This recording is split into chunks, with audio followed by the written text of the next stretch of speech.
दर राहून दे की माझ्या कुठं रडाय काय झालं या रडायचं काय झालं तेव्हा रडायचं काय असतं त्याच मिनिट हा त्याला भाव नाही त्याला मीच भाव या एक अजून बहीण आहे बारकी रडायला लागला सायकल एकदम मस्त चकचक पुसून बिसून एकदम चकाचक करून टाकलेली आहे समजा रेट झालंय मामा येऊ मग ए निघू का चल मग भेटू नंतर ना चला राहून दे माझ्या कुठं राहून दे हा दर राहून दे की माझ्या कुठं रडाय काय झालं या रडायचं काय झालं तेव्हा रडायचं काय असतं त्याच मिनिट गवस रड नको हां दर 100 रुपये राहून द्या गवस रड नको राहून द्या दर दर राहून दे भेटू नंतर तेच काय रडायचं काय तेव्हा रडायचं नसते हां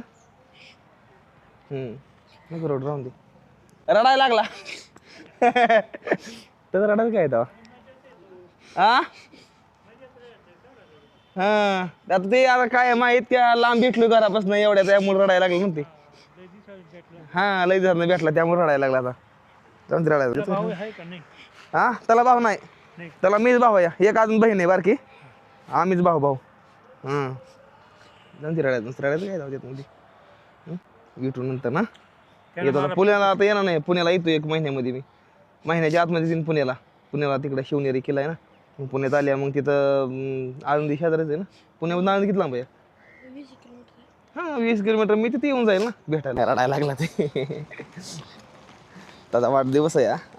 आज वाढदिवस होता आणि आज बरोबर भेट झाली आमची म्हणजे कसं माध्यमानं समजा जोडून आणलं बघा की वाढदिवस बी झाला होता मी काल रात्रीमध्ये सेलिब्रेशन नाही केलं वाढदिवस त्याला शुभेच्छा दिल्या मी आता निघालो मी माझ्या प्रवासाला पुढं रडायला लागला जायच्या वेळेस मग त्याला मोठा भाव असल्यामुळे होतं ना आतनं तयापाशी पैसा असू म्हणजे तयापाशी असू द्या तयापाशी 1000 रुपये आहेत पण एक भावाचं मन कसं राहील जसं आईचं मन तसं राहत नाही कसं असतंय